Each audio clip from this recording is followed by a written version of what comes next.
I have come here to chew bubblegum and kick ass. And I'm all out of bubblegum.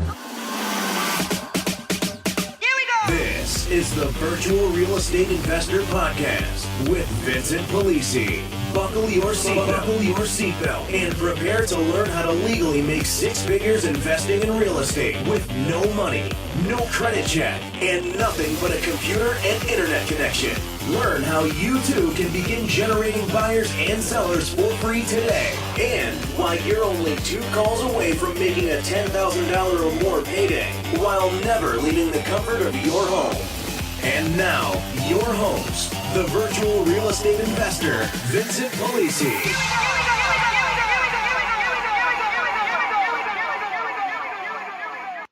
All right, well, I'll tell you what. You know what? All I'm doing is read these things anyway. We're just going to go with it. We've got a beautiful slideshow here put together by Brad that nobody's going to get to witness, but that's okay. All right, so here we go. I hope everybody's all cocked, locked, ready to rock, as we are going to hit this thing and go very, very fast. So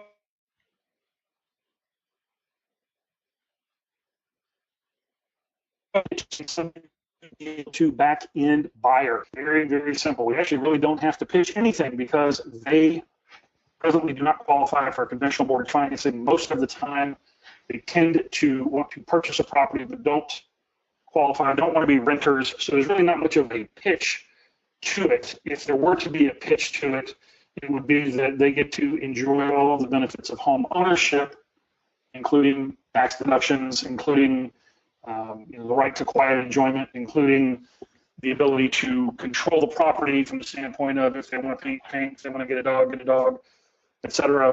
They don't have to ask anybody. They don't have a landlord. Don't have anybody checking up on them. It is a true bona fide sale the way that I structure them, the way I know that Bill structures them and Jonathan structures them when they do them as well. So there's really not. It's not. I mean, it's really a kind of a no-brainer sort of deal for somebody that wants to purchase. Now, if you don't want to be a buyer and a homeowner, then it's not for you. Obviously, you want to go rent something, but that's really not who we're dealing with. So there's really not a whole lot to pitch. So let's go to the next one.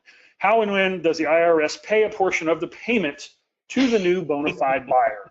Explain the formula. Well, I will clarify the question because this is strictly a copy and paste directly from Facebook comments, so everybody understands it's not a question that I have formulated.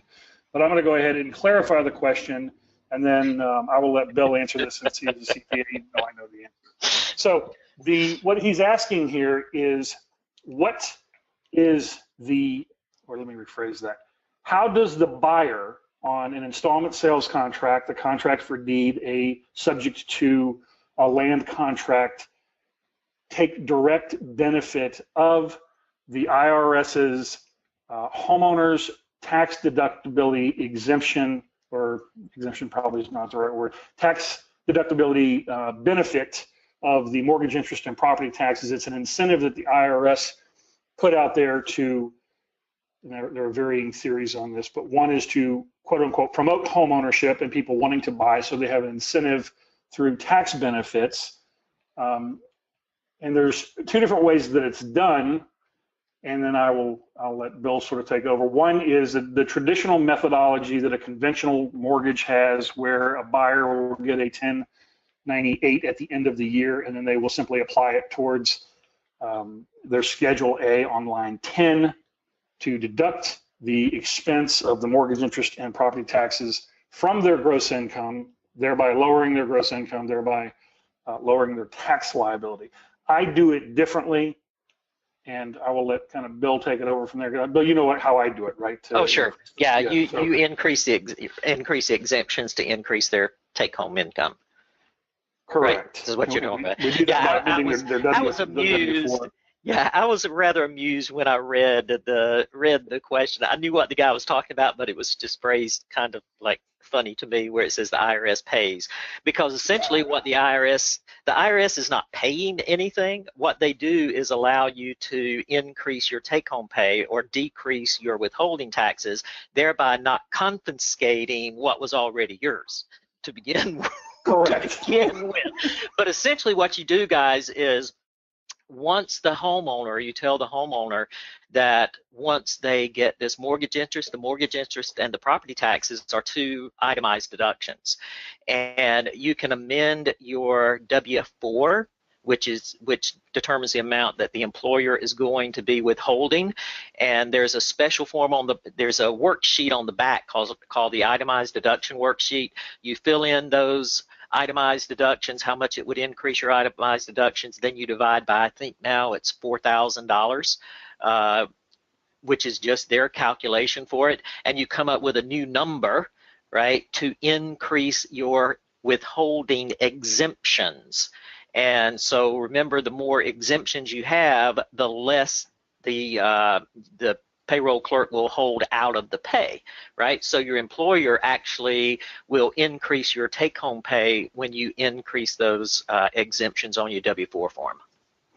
And so that's a real important thing there to understand how this functions, especially when you're talking to a buyer from the standpoint of benefits to a buyer under this type of an arrangement versus a lease option or a straight rental, a straight lease. Because if you think about it two different ways, one is from a buyer's perspective, you're going to increase their net take-home pay by the percentage of whatever tax bracket they're in of the monthly payment. And I'll show you exactly how that works. From an investor's perspective, the reason I got into doing this was twofold. Number one, I wanted to create a program at the time. Keep in mind, this goes back 8 years ago. There was nobody else in Atlanta at the time doing anything remotely close to this. Everybody was, rent to own was just starting to come out. Very few big players, and nobody was doing contract or deed or any type of owner finance on a big scale at that point. And I used it as a differentiator because I wanted, to have just massive innovation and benefits to a buyer versus a lease option where they're paying an option fee. They don't really get any equity, principal balance reduction, those things. They get whacked over the head, taken for a ride most of the time on a disguised sale. And a lot of the people would then structure those deals intentionally to fail so they could come back to the well 12 months later knowing that the optionee was not going to qualify and then hit them for another option fee if they wanted to stay in the house. And that's the way it was done by a lot of people, unfortunately. And that's why I never liked that type of thing. So from a buyer's perspective, absolutely fantastic, because if they go into a deal and let's say they're in the 33% income tax bracket and their monthly payment structured as interest only and property taxes is $3,000 a month, well, you've just increased their net take-home pay by roughly $1,000 a month. Okay, mm-hmm. Real cash, they get to spend it. Okay, it goes right into their direct deposit if that's what they're getting, and so it's not a phantom paper credit like it's not some of these other tax benefit things that you see, or principal balance reduction as an example. Principal balance reduction theoretically is a good thing. Most people think that. I don't agree with that because it can be wiped out in a split second, as everybody saw in 2008 and 2009.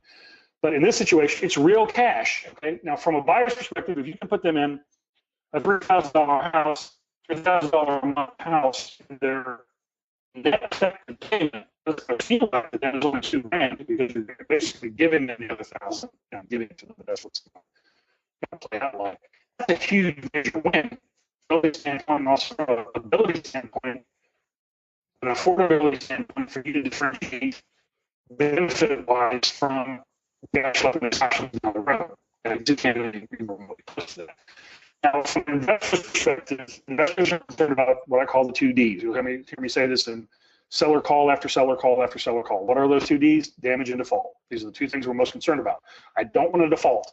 Why don't I want to default? Because I want the closest thing to passive.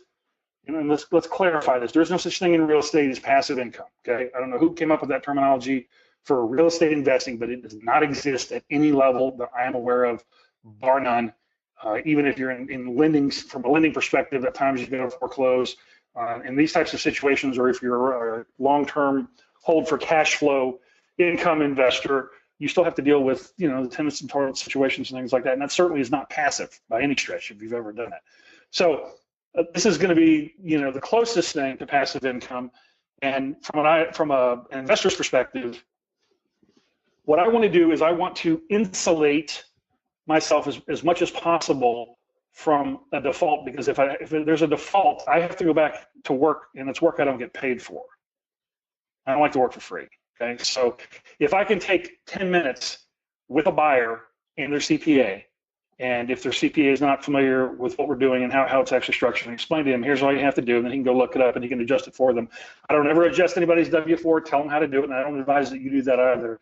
Let the onus or responsibility be on the buyer and their CPA or person at H&R Block or Jackson Hewitt or whatever. That's their deal. They know their taxes and their income situation, and it's not something we want to get involved in. But they can tell them in a matter of minutes, like Bill just said, exactly what their W-4 exemption should be and what the net increase in their take-home pay should be. From my perspective, if I increase somebody's liquidity by $1,000 a month or $500 a month or whatever the number ends up being, that's much greater insurance for me against a default, which is what I'm looking for. And if I can do that very easily, to me, that's a no-brainer. It makes a ton of sense. Plus, it's the fantastic benefit to the buyer. Okay, so it's all the way across the board.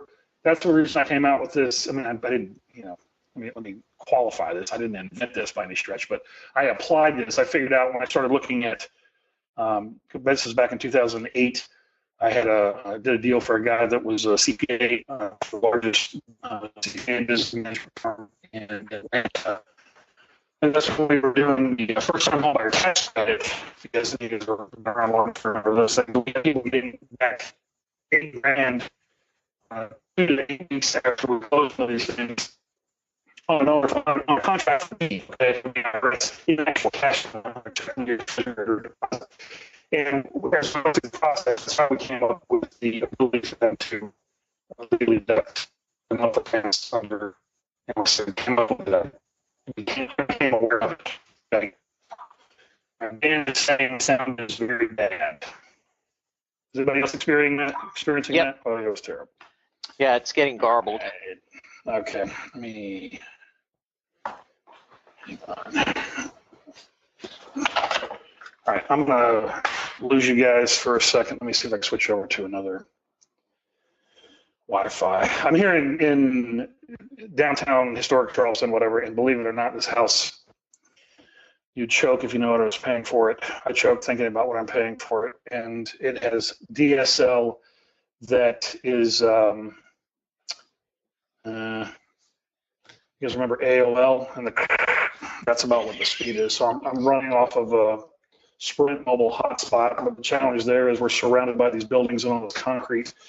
So it's having some issues. So okay, you guys said it's better if it goes back out again. Let me know, and I'll switch over to one of the hotspots on the phones. Vincent, you know they do call it historical Charleston, right? it's like what is that? What they call it? Throwback Thursday? Is that what we got? Yep. We're all gonna be on AOL. Okay.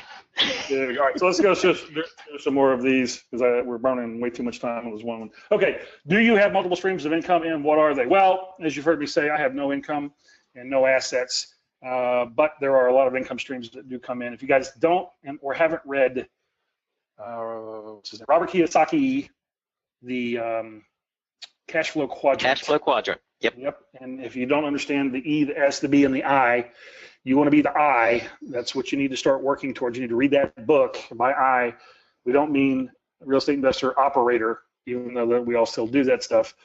That's direction where you want to be. But multiple streams of income, where do they come from? They come from, I'm 100% internet based. Everything is 100% virtual. I don't do anything physically, locally, anything like that. But we make money off of real estate investment deals. Bill will argue some of those because he says they're not real estate investment deals. They are transactions, and we like to battle about that on assignment deals. Beyond that, there are sandwiches that we do where we have cash flow, we have the down payment, we have sometimes back-end money, and then potentially principal balance reduction depending on how that contract is structured.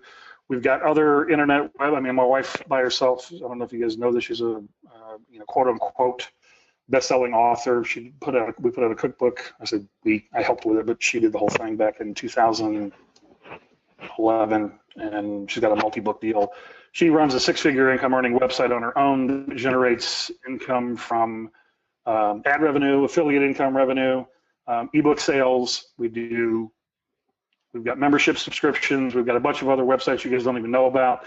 And we're constantly looking for new platforms to generate income via the internet. And I highly advise each and every one of you listening to this that you must must begin in the 24/7 global cash register, your finger and be to pay provide. We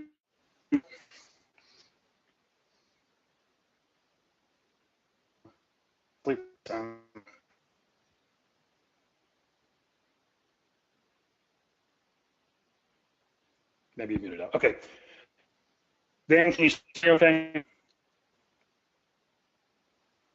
Maybe everybody fell asleep. Sounds going out. Find the most. Sounds going out again, Vincent.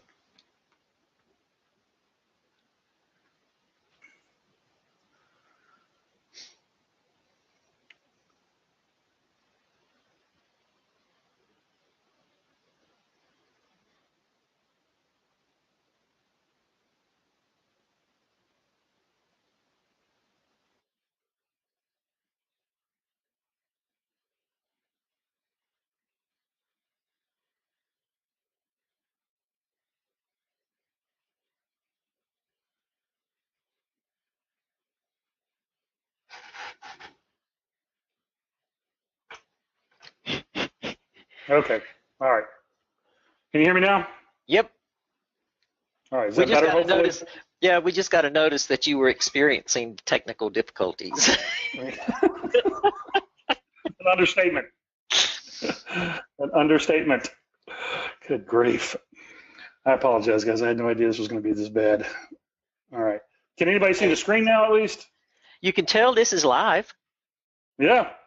Yeah. No, I am still seeing Ask Vincent Anything, which is the title screen. I'm not seeing any type of presentation screen at all. All right. Well, all right. We'll just keep going. What are the? And this is probably a better Bill question anyway. What are the best site sources to find the most current real estate laws? Bill, I'm going to let you deal with that one. I would just Google real estate law for whatever state you are looking at, because the state stuff is what's the most current, because real estate is governed at a state level. Yeah. So you would do like rules and regs real estate, something like that.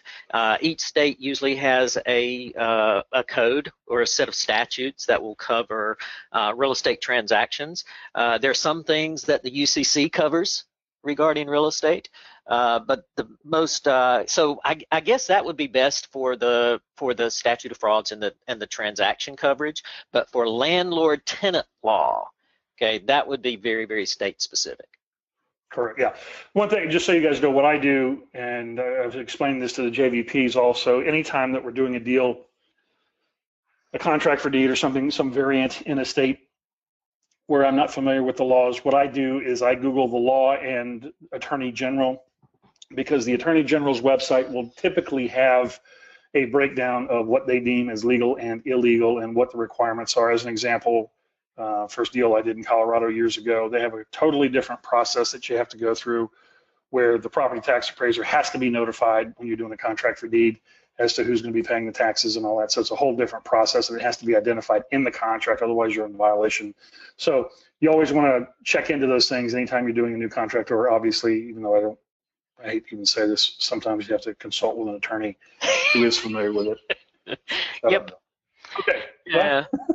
That's what that's what I recommend generally, is that, if you're going into a new state, have an attorney review the thing to find out any glaring state rules and regs that might not be followed, and then put in your own clauses after he puts in the local stuff. You come back in and add your kick-out clause and things like that, because that can work anywhere. And once an attorney's reviewed it, you don't have to worry about it in that state again, because those laws usually don't change that frequently. Yeah, great advice. Okay, what could be the lingering consequences of assigning a contract between two inexperienced parties? Thinking liability. Well, I'll answer this on a very generic vanilla level. Once you've done an assignment, you have assigned all right, title, and interest in the contract.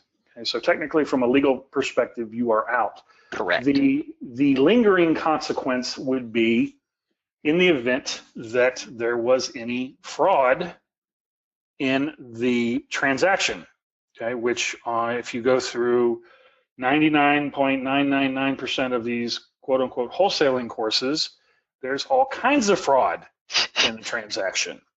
And that is the lingering consequence that I would be afraid of, because that's how they pierce the corporate veil. You've got, malfeasance, negligence, and outright blatant fraud in the inducement. You've got fraud in the factum. You've got false advertising, which is, in addition to being illegal, is also an FTC violation. You got all kinds of problems with how they tell you guys to do these things, and that would be the biggest concern. That's why you hear me talk about it all the time. Total transparency. Okay, get your skills up so that you can look somebody in the eye or talk to them on the phone and just tell them how it is. And if you're afraid that they're going to find out that you're making money, if you're afraid that they're going to find out that you don't have a quote unquote in buyer, you got to get over all that stuff. Okay, I mean, it is what it is. Just there's plenty of business that's out there.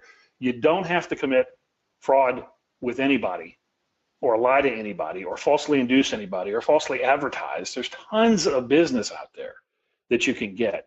And it's like, I had a guy tell me this years ago, and I've applied this to every line of business ever. There are enough people that will do business my way. I don't have to worry about those who won't. You guys are living proof of it. Look at how many of you are on this thing right now.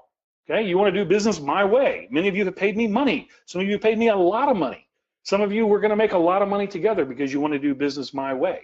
So you can't worry about those things. Elevate yourself to be above the rest of these ham and eggers and pikers that are out there that are going through these. I had a guy the other day, I even used his quote on the Facebook, he hit me on Facebook Messenger, talking about how wonderful I was and how I bust out the gurus and the frauds, and hell, the very next day he's on there and, covering this deal that he did. And I said, hey man, you got illegally brokering without a license here. I'm guessing based on what you just posted that, there's fraud involved in the contract and all this stuff. And I'm like, why don't you just do it the right way? He's like, I'll take my chances. I mean, what do you mean you're going to take your chances? You've got a seller that is counting on you to perform, who thinks that you're the buyer when you're clearly not, have no intention of buying, right? And now they've taken their property off the market where they could have potentially, so you don't know what their situation is. A lot of people end up in foreclosure because you got these pikers out there that are locking their properties up and not disclosing to them that they have no intention of closing on their own. I mean, it's very disturbing to me, because you wouldn't want somebody doing that to your mom, okay? That much I guarantee you. So, just get your skills up, okay? Get your skills up, learn how to professionally sell and close. Do you think for 1 second that Bill or I or Jonathan don't tell somebody exactly how it is? Do you think there's any question about what we're doing on a deal? You can listen to the podcast. You listen to the deal with the financial planner for the Major League Baseball player. The guy asked me, how much money is going to be made on this thing? I said, at least 6 figures. He says, how much of that are you keeping? I said, all of it. And then you can listen to his response. And he says, okay, yeah, I get that. I understand why you deserve that. Okay, now what would the average person do? They'd buckle under that. It's not necessary, right? Bill, somebody asks you how much you're making on a deal. You have a problem telling them? Nope. I don't have a problem telling them. Always tell them. Yeah, you can hear it on the call. How are you making money? Okay, well, I make money. Here's all the different ways I can make money on this deal. Now, if I'm an investor, I'm here to make money. That's the whole point. I can solve your problem. What does it matter how much I'm making or where I'm making my money from? You're not going to make that money. It's nothing to do with you, as long as you get what you're supposed to be getting. We did a call yesterday. I'm going to release it on the podcast so you guys can hear this with Eric yesterday. And this lady literally comes across the table at me. I mean, angrily, that she's not doing an owner finance deal, no ifs, ands, or buts, and ultimately turned around to, okay, I will do an owner finance deal, but now, I need a big down payment, right? And I don't give them big down payments, never have, because that's where our funds come from up front.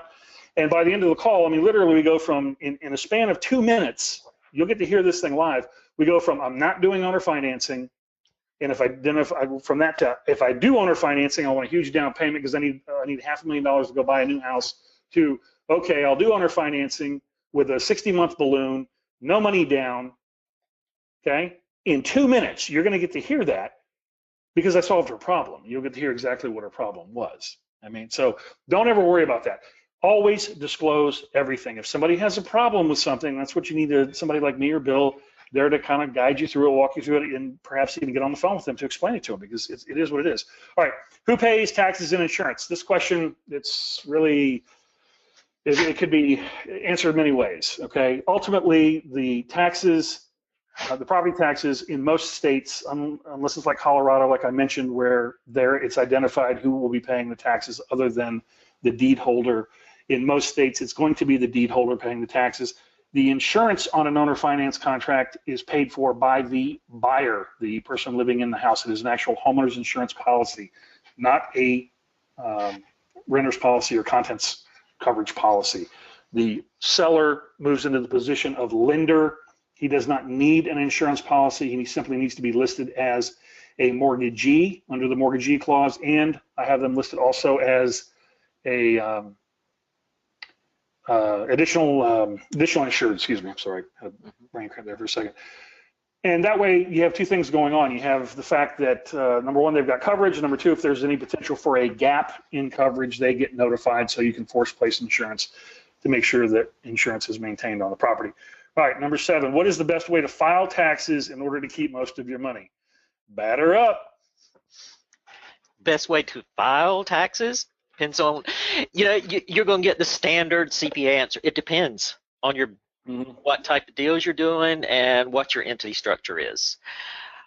Okay, if you're doing mostly contract assignments, how I feel about that. Those are actually, that's earned income, and so I always recommend an LLC with being taxed as a sub 2. Okay, I'm sorry, as a S corp. S corp. I've got sub 2s on the brain. I know what you meant. S corporation, guys. Yes. Okay, because it protects those earnings from self-employment tax. Okay, which is the basic reason. Exactly. So really, the best answer there is it's going to depend on your structure, the deal type, et cetera. Correct. To determine how the income is being booked. This is again a big beef between when people talk about quote unquote wholesaling. They talk about contract assignments being wholesaling. It's not wholesaling. It's a contract assignment done incorrectly most of the time, where you're clearing title and waiting for a closing to get paid. That's not how professional real estate investors do contract assignments. I've said this 1,000 times. Okay. So the income is booked differently and here CPA will tell you this, Bill will tell you this. Wholesale deal where we do a flip, that income is booked differently than a contract assignment by the IRS, correct? Yes. Okay. Two different things, right? The only thing that is similar in actual wholesaling, in a wholesale deal, so you guys understand what it is where you buy a property and you close on it, and then you sell it to another investor. Has to be investor to investor. That is the definition of a wholesale deal. Most people get confused and think that it means that it's a discounted deal. That's not what it means. That's not the definition of wholesale. But Correct. Some other people think that it's if you're assigning a contract, you're wholesaling. That is not wholesale. That's a contract assignment. Two separate things. The only similarities between the two, because the contracts are different, the processes are different, the income is booked differently, it's taxed differently. The only similarity is the lead generation and marketing strategies with bandit signs and yellow letters and postcards and whatever else you guys end up doing. Okay, that's the only similarities between the two. So understand what the difference is. All right, number 8. What sites do you use to look up property value, whether a property has a lien, and other important information? I don't personally on contract for deeds. I don't get too involved in the value. Normally you'll know just by looking at it when you pull it up whether or not it's in line with what it should be going for, or unless it's a white elephant. If you guys don't know what a white elephant is, it's the property that's overbuilt for the neighborhood and will never appraise, and you will get those from time to time. So I don't get too hung up on the property value, because on a contract for deed or owner finance deal, the value right now is immaterial. Okay, it doesn't make a difference, because the only time that value is going to matter is at the point in time that the buyer goes to obtain conventional mortgage financing and refinance, and an appraisal is ordered. That's when the value matters. It doesn't matter what the value is today, because between now and that point in time, the value is going to do one of 3 things, and I can guarantee you it's going to do one of these 3 things. It's going to go up, down, or stay the same. Now, which of those 3 things can you control? None. Doesn't even matter if you put cash into it with capital improvements. You cannot control whether or not the value of that property goes up over the long term between now and the time the guy closes. So I don't get too hung up on value, because on this type of deal, the buyer really can't get hurt as long as the appropriate clauses are in the contract, because they can't overpay, because no lender is going to finance it. Okay, so they can't. If you go into a situation where somebody's trying to sell a $100,000 house for $1 million, that's wonderful, but there's never going to be any permanent financing on it because the lender's not going to do that deal. And as long as you've got the clauses in there, the buyer can't get hurt. Now, other than that, Bill, I think really what some of the questions here are. Oh, by the way, property tax stuff, the property tax records. I'm on the county property tax records daily. Okay. Bill probably is too. I don't know. I'm on them. You know, I'm just okay. Who's on the deed? When was the last transfer? What's the tax? You know, what's the millage rate? What all's going on here? So I can see. I want to see the sketch of the thing. You know, is that our property? Is this thing that's being advertised? Are we dealing with the actual principal?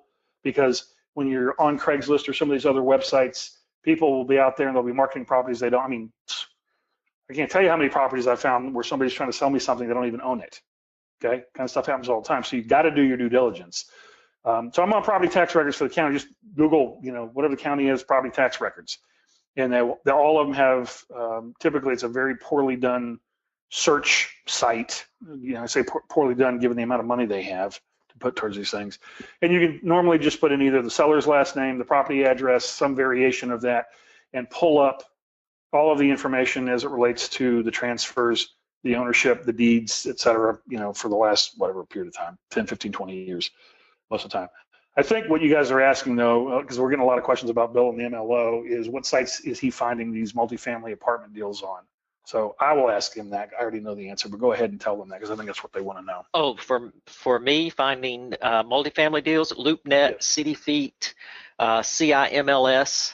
CIMLS.com are the three that I use. And you told me this one once before that you go to LoopNet because LoopNet. Everybody will tell you LoopNet's where deals go to die, which is what you want. Exactly. Basically, yeah.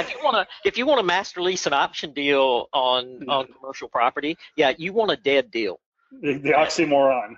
Yeah, the place where it's not selling, because that's how you're going to get a seller who will say, oh yeah, you know, that's my best worst option. If I can't sell the damn thing, I'll rent it. Yeah. Yeah, perfect. Okay, if a realtor brings what would appear to be a good deal, but the owner is using a different realtor. Okay, so we have a buyer's agent and a listing agent here. Should I even bother? Well, the realtor bringing you the good deal, unless he's bringing you, let me think this through. So he's showing you a deal, but he doesn't have a buyer, so he's not really in the deal. He's just showing you a deal. You would have to. He's acting as your buyer's agent. Exactly. Yeah. So you'd have to either, if he wants to be in that type of capacity, then he could be involved. And would that be a good thing to have him involved? You know my feelings on realtors. Most of the time, people think I'm anti-realtor. I'm not anti-realtor. I'm anti-incompetent realtor. Okay. Right. That's what I am anti. I'm anti-incompetent realtor. I'm anti-fraudulent realtor. I'm anti-realtor who violates their ethics and the code by which they are governed by. I'm anti-realtor who gets engaged in the illegal practice of law without a license, which most of them do. That is what I'm anti, okay? I have done some fantastic deals with realtors, okay? Realtors can, the right realtors that you work with can be absolutely fantastic. So there's nothing wrong with realtors per se, but you got to find the right ones, like, the needle in the haystack. You got to find the right ones, right? Yep.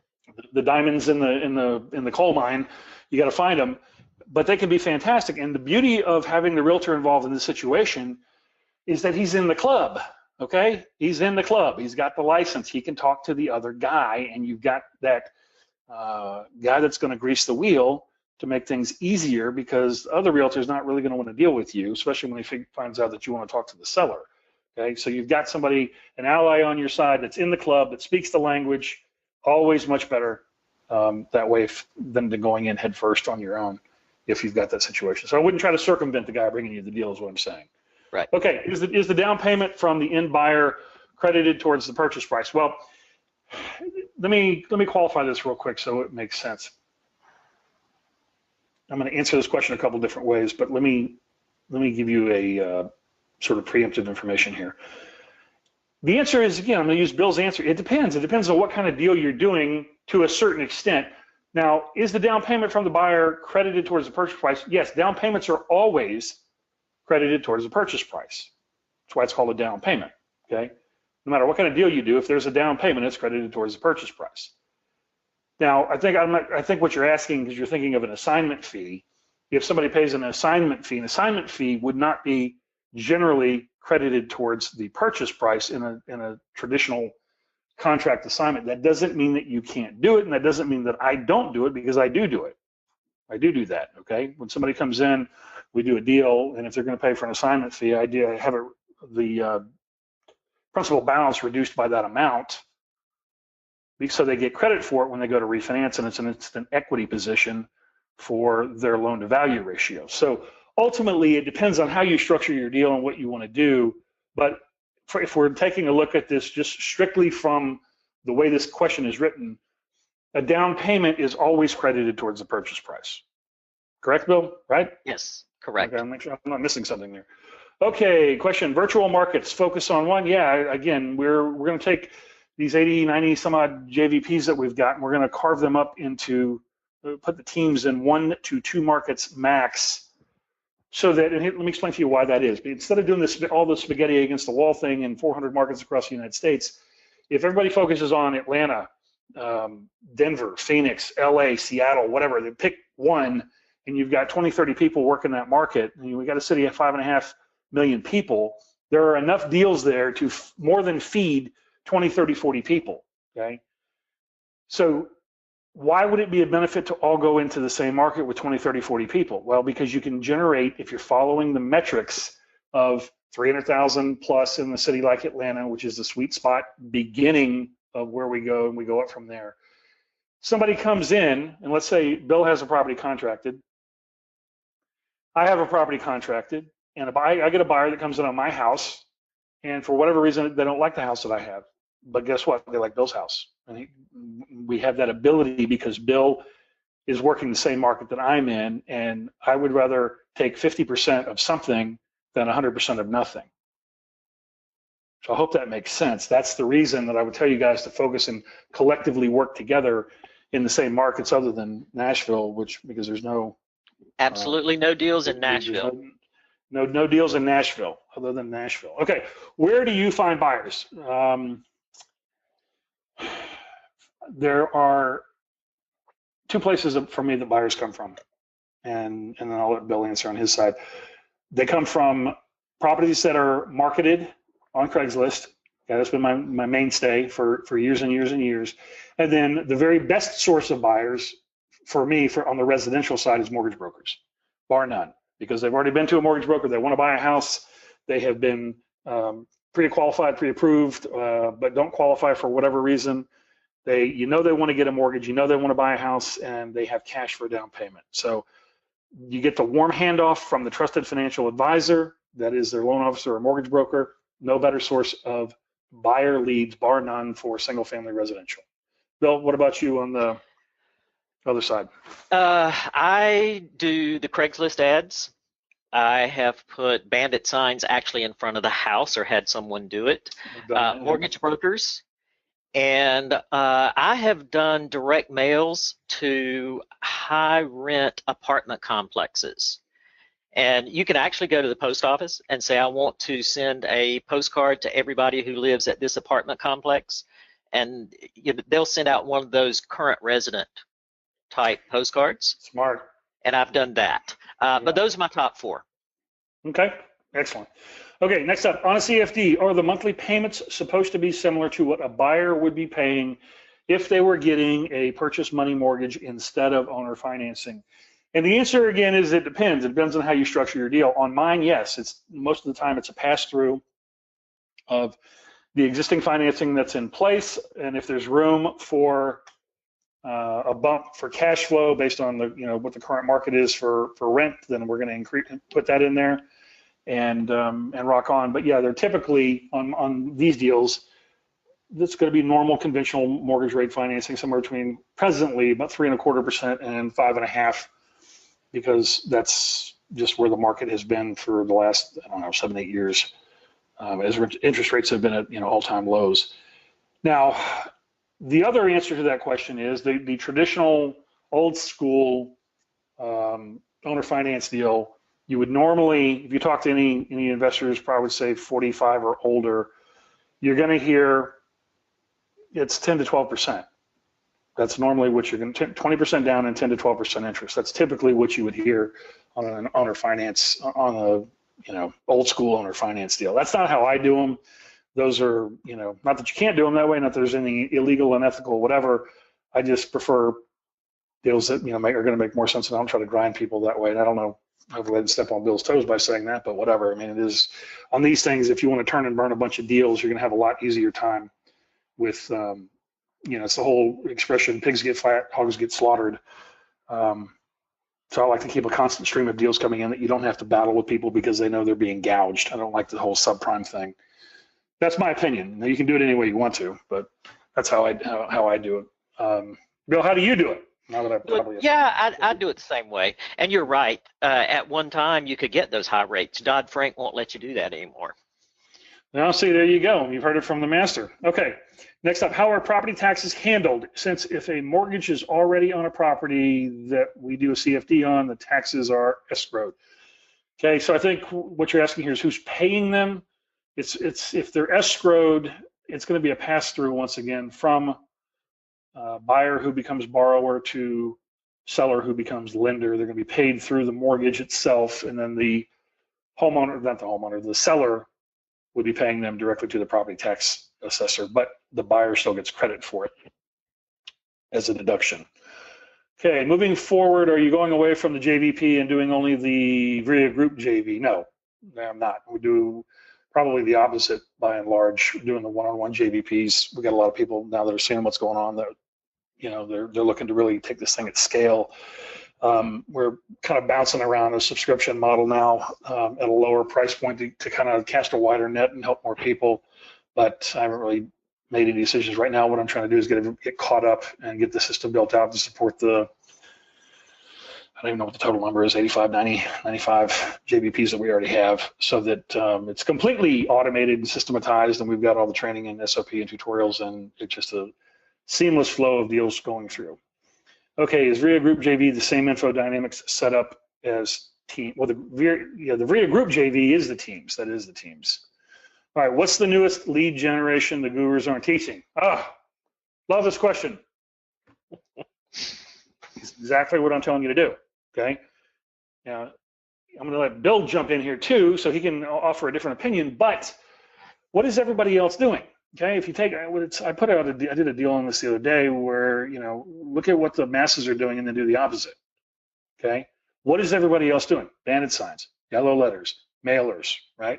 To the point that the list source leads that you have, wherever you're buying your lists from, however you're doing these things, they're inundated, 6, 8, 10, 12, 15 people, all marketing to the same guy with, different colored postcards, the different handwritten, letters and techniques and these things. But I haven't seen them change anything.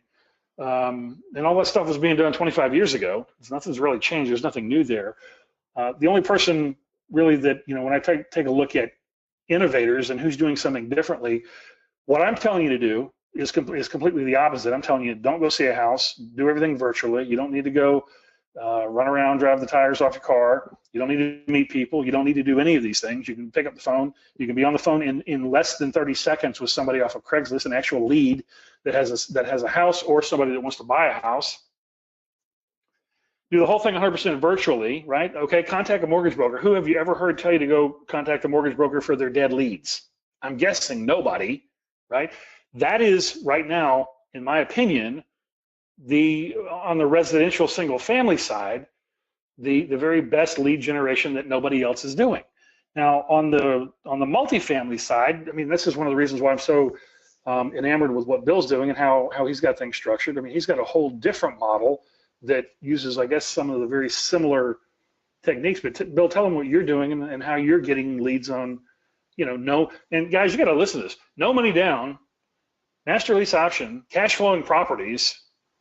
Okay, where he doesn't have to put any money into them. He's got property managers manage them for me. It's genius. Are you talking about contacting the sellers? Well, I'm talking. What's your lead generation method? I mean, you already kind of. Yeah. Well, yeah, I already said where I found the deals. LoopNet, city feet. Actually, it is anywhere that you can get the phone number or the email address of the owner or the broker who's handling the property. Right. And then, Perfect. amazingly enough, it is like a text message. Have you heard that before? Okay. A text message, or like LoopNet has its own messaging platform, but the message is simply, I saw your property and my partners and I are interested in making an offer. Please send a financial package and 12-month trailing rent roll. That's it, period. Boom, boom. That's it. Then you get the Now, info. one thing, Vincent, have you seen the guy who is selling the Craigslist texting method? Have you not seen that? I don't think I've seen who is this one? Buddy, he is selling a system that tells people to go to Craigslist, find the seller, and send a text message. Can you believe it? Yeah. That's the thing you sent me. You put in real estate renegades the other day. Yeah. $497 that dude is charging for that damn thing, and it's what Vincent's been giving away for free, guys. Okay, but one thing that I will tell you, these idiots who don't know what they're doing are going to start trying to do that, and it's going to screw it up for a lot of people. So you may want to start looking for alternative places to get phone numbers and email addresses like Zillow, and you may end up needing to buy a list. And I know people hate to buy lists, but you can get a list that has a phone number, and then instead of direct mailing to people, you might want to start doing the text messaging or the email blast. But I think I'm afraid that we're going to see in near future this idiot who is doing it wrong. Okay, but I see what he's trying to do, but he's using the wrong technique. I think so many people are like, that's the newest thing. $497, and I've got you the bright, shiny object. And I think people are going to mess it up because they aren't going to do it right. Well, I couldn't agree with you more, and let me tell you why. Because we actually saw this back in 2014. Yep. And that's why I tell them, like, when we did the JVP thing, I used to do a free JVP thing years ago, okay, trying to help people on Facebook that want to get out of being, wage earners at a job, and they wanted to get into real estate investing and one of those things. So you try to help people. Unfortunately, people don't appreciate things that are free. It's a sad reality. Regardless of what the actual inherent value is. Bill will tell you that, I'm sure, how many people come to you and want free stuff, and then you give it to them, you help them, they never do anything with it, right? It fizzles out. Absolutely. Okay. It's like Brian Tracy says, never give anybody a book. Right? He writes books, he says, never give anybody a book because they're not going to read it. Okay. You charge them for the book and they'll read it. And it's a sad reality of human psychology. So we did that back then. I told people, do not use these Craigslist scrapers to pull all these email addresses and text message things. Do not automate this and blast out, hundreds of these things on a daily basis. You don't need them. All you're going to do is kill the golden goose, because now you've got 10 of you guys doing the same thing. That's why I just earlier today, if you guys didn't see it on Facebook, I went out and I had paid a programmer. I had to find this guy in Germany that could program Podio so that you can put in your Craigslist link, your URL, and check it against the database of all the other JVPs to make sure that nobody else has already contacted that person. Now, the reason that's important is because let's say you have a deal, you got a buyer or somebody that's got cash, they've identified a house, they want it. You can do that deal with one phone call, get a contract on the house, the guy goes and sees it, he likes it, executes an agreement, fires you a wire. This can all be done same day. I've done that many times. Here's what happens. Okay, and I've had this happen many times, and it's unbelievably frustrating. I've had this happen to JVPs and coaching clients on deals many times. That's why I tell you guys, don't do this. Respect the business, respect the golden goose, because just like the wholesalers are going to kill contract assignments the way they're being done, why Ohio and North Carolina and all these other states are coming down on them, right? The same thing is going to happen here, because you'll be in the middle of a deal talking to a seller, everything's going fantastic, right? Loves you, loves the opportunity, and then 12 other guys send him the same damn email that you sent him. He's like, okay, what's going on here, right? Looks like a scam. What are you guys trying to pull, right? I got the same email that you sent me from 12 other people. And that's what guys do, and they just continue blasting and blasting. And what people don't understand is more leads does not equate to more deals, okay? I know that probably sounds like an oxymoron as well, but more leads does not equate to more deals, because what happens when you have this ever-flowing source of leads coming at you is that you don't respect them. You know, there's another one right behind it, and you don't put in the effort to close. People get lazy. Okay, well, I've got more leads coming in. I don't need to focus on this and put this deal together and close this guy, right? I'll just generate more leads. So more leads does not equal more deals for somebody who is not focused on closing. That doesn't mean that more leads that are, you know, pre-qualified and qualified for Bill and I doesn't mean more deals. It certainly would, but if you haven't gotten your skills up to learn how to professionally sell and close over the phone, to build rapport, to take them through the entire process, to handle objections, to trial close, all of that stuff, more leads isn't going to help you. Okay, I mean, you're looking for you're trying to do the cherry picking, low hanging fruit lay down, and those are very few and far between. Right, so don't do that. Okay, respect the leads that you've got. There's tons of them. You know, you don't need more than a couple leads a day, honestly, if you're doing this right. All right, next question: are Facebook ads worth it with your program? Absolutely, but here's the other beautiful thing: you can start off by not paying for anything and just hitting your Facebook friends and fans and free pages that are out there right now before you even have to pay anything. We did this a couple weeks ago. I got multiple buyer leads and multiple seller leads contacting me off of 1 or 2 free Facebook posts. Now, the thing about the free Facebook posts, I'm talking about free Facebook, your Facebook profile that you have, is that, or your Facebook group or your Facebook page or whatever, is Facebook's edge algorithm is only going to show at maximum your post to 7% of your audience, your fan base, your friends, whatever they are. Okay, so you have to be a consistent marketer in doing that, because you're not going to hit all 5,000 friends that you have. You're going to hit 7% of that maximum with that post. Okay, so you need to understand how that works. When you pay, I mean, they've changed the thing to a pay-to-play platform. When you pay, you're going to have a better opportunity for that, but then you have to get into understanding how Facebook ads operate and tweaking them, and understanding what the arbitrage is between your ad spend versus what your return is. And let me just say this once again: don't spend money if you are not prepared to close these people. Okay, I mean, it makes no sense. I see people do this stuff all the time. They're going to throw all this money at marketing and advertising because it's going to magically make money, and it doesn't work that way. Okay, how can your techniques be applied to commercial property? Bill, go. We just talked about it.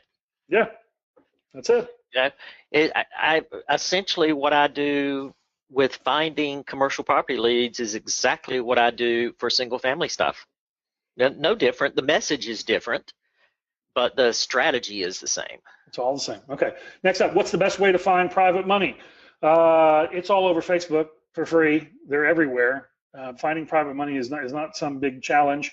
Free Craigslist ads will help generate them. If you're looking for, I assume you're looking for self-directed IRA or defined benefit plans with check writing authority, something like that. Those people are everywhere right now. I mean, it's like, who was it? John Zahner put out a post this morning that I saw. And, you know, it's the traditional, almost vanilla, I'm a rehabber or I'm a builder, you know, giving my investors double-digit 10, 12% returns on collateralized, basically securitized investment deals, and they are, because they've got real estate and land underneath it, and they can't get that in the market. I mean, I looked up the CD when I saw him post that this morning. I looked up the current CD rates, which I don't follow, but I mean, I almost fell out of the chair. 0.33% on a certificate of deposits today, which is a negative rate of return by about 4.5% just to get to par, based on inflation, the devaluation of the currency, and cost of living, the actual cost of living increases that are happening that they don't calculate in the GDP and all that. But yeah, I mean, there's private money everywhere, guys. I did a whole thing on raising capital. I mean, raising capital is easy if you know what you're doing, and to know what you're doing, all you have to do is you have to understand what is the deal. Most people don't understand what a deal is. The only thing about it from the perspective of, what do I want? I want capital so I can go out there and build houses. Well, fantastic. That's wonderful that you want that, but how is that a deal for an investor? So you got to begin with the end in mind and think about, how do you create a great deal for an investor to then get what you want and back into it? That's, I personally generated or over $1 million in liquid capital, unsecured, non-collateralized. Okay. If I had to do that over again, could I do that? I could do that this month with people I don't even know yet. It's not challenging to get private money. You've got to be able to put together a deal that makes sense, though. Okay, and that's what most people don't do. If I told you right now, as an example, and this is not to be condescending, but if I told you right now to go out there and put together a slide deck and a prospectus, most people don't have any idea what that means. What you see, unfortunately, on these Facebook groups and posts and all this stuff, people vomit up 4 or 5 details about something and LPM me for more info. I mean, are you joking? That's how you're marketing? Really? You give me these 2, 3, 4 pieces of information that make no sense, don't answer any of my questions, and now I have to waste time to PM you to get more information. That's not how you get private money, guys. If you want to get private money, you need to put in the work. And the slide deck becomes the teaser. The prospectus should provide the answer to any and every question that an investor would ask in order to make a qualified, intelligent investment decision. And if there's a question that isn't answered, then you don't have a good prospectus. Okay, they shouldn't have to ask you anything. The prospectus should tell them it should have everything completely broken out: exit strategy, ROI, cash on cash return, EBITDA. Most of you probably don't even know what EBITDA is. All of these things need to be broken out all the way across the board, so they don't have to sit there with a calculator and go through it all. They can just sit here and do an analysis and say, yeah, that's a good deal. And when you've done that, okay, you've done the homework, you've put it together. Guess what happens? Your deal gets funded, and then next time one of your deals comes across his table, you've already laid the foundation that he's not wasting time, and your deal goes to the top of the pile to look at. Bill, would you agree with that? I would agree with that. See, I mean, it's not hard, guys, but you got to put in the work, and that's the problem. Most people don't want to work. Have you tried your technique to listings on eBay? I did not know. Maybe I sound stupid saying this. Does eBay advertise real estate? Do they? Yes. I don't know. Do they? They do. Yeah, okay. they do. I know they did cars. I didn't know they did actually real estate. So no, the answer to that is no, I have not. Maybe Don't bother. Okay. I was going to say maybe we need to look into it. I didn't even know they did it. Okay. At the end of the term and the buyer goes to refi, do they have to make another down payment? Answer is it depends. If it's within the first 12 months, the lenders will not count their down payment previously made against equity for the loan to value ratio. If it is after 12 months and there's 12 months of seasoning on title and 12 months seasoning of documented payments, then as long as the equity position is there based off the appraised value, and by equity position I mean the loan to value ratio is in compliance, they will not have to make another down payment, or it wouldn't technically be a down payment at that point because they already legally own the property and it's a refinance. They would not have to bring cash to the table to do a rate and term refinance, no. All right, where does the $2,500 home finder program fee get credited to the buyer? It gets credited against their down payment or the principal balance, depending on how the deal is put together, but it's not a fee. It capitalizes the joint venture, lets me know they've got skin in the game, we're not wasting time, but then it's a full dollar for dollar credit against the principal balance on the property, so they've got built-in equity going in addition to whatever other down payment they're making. All right, could you also post Craigslist ads under the real estate by owner and as well as under apartment housing for rent? Yes, absolutely. That's a smart thing to do. Can we ethically post under real estate by owner since we are not in fact the owner? Great question, and the answer to that question is yes, we can ethically and legally, because if you're doing it the way I'm doing it, I am the owner. You are the owner. You're buying it on a contract. You're listed as the purchaser. It's not a lease. It's not an option deal. Okay. So yes, you can actually do it as real estate by owner, even if you don't have the deed, because you do have a bona fide sale in place. Okay. As a full service REI company, besides contract for deed, we can also do assignments, lease options, sub-twos, land trust, etc. How do we get help regarding seller-buyer contracts and determining which strategy is best for a particular deal? The answer to that question is, well, multiple ways. Number one, if you're one of the JVPs, obviously you just hit me up in Slack and I'll answer it for you and tell you the best way to do it. If you're not, just drop something in the Facebook group, and time permitting, myself, Bill, Jonathan, Scott, any number of people will jump in and help steer you in the right direction. Okay, I'm thinking about going buyer first. What's the $37 registration and $2,500 finder's fee, and when is it credited to the buyer? We just covered, pardon me, it's not a finder's fee. Number one, we're not illegally brokering without a license. It's a capitalization for the joint venture, so we have a bona fide joint venture agreement in place, and it's not a registration fee, it's an application fee. It's not even actually set up on the website now, so you don't have to worry about that. The reason for that, though, is to close people on the Home Finder program when they apply for a property that we already have, so that when they go out and they see the house, if it does not work, they already know that we can help them get something that they want. And if you don't do it that way, you end up becoming a showing coordinator and wasting a bunch of time with people that go see a house and then you never hear from them again. So I started doing that on purpose years ago to not waste that time. Next up, on fully amortized loans with no balloons, transfer of deed happens at the end of the term. Is there a need to do a closing at a title company or just transfer the deed from an escrow account where the deed was previously? We got a lot going on here in this question. On a fully amortized loan with no balloon, transfer of deed happens at the end of the term. Yes and no. Yes or no. It could, or it could transfer at contract execution. That's a standard sub 2 wrap. Could be just a contract for deed where deed transfers when you execute the agreement. Is there a need to do a closing at a title company? Bill may have a different opinion. I don't ever think so. No. There's nothing that a title company or attorney do for you other than provide signatory services for $400, disbursement services, and then recordation services. So beyond that, and then they sell you title insurance. So if you want title insurance, then yes, you would need to go close there.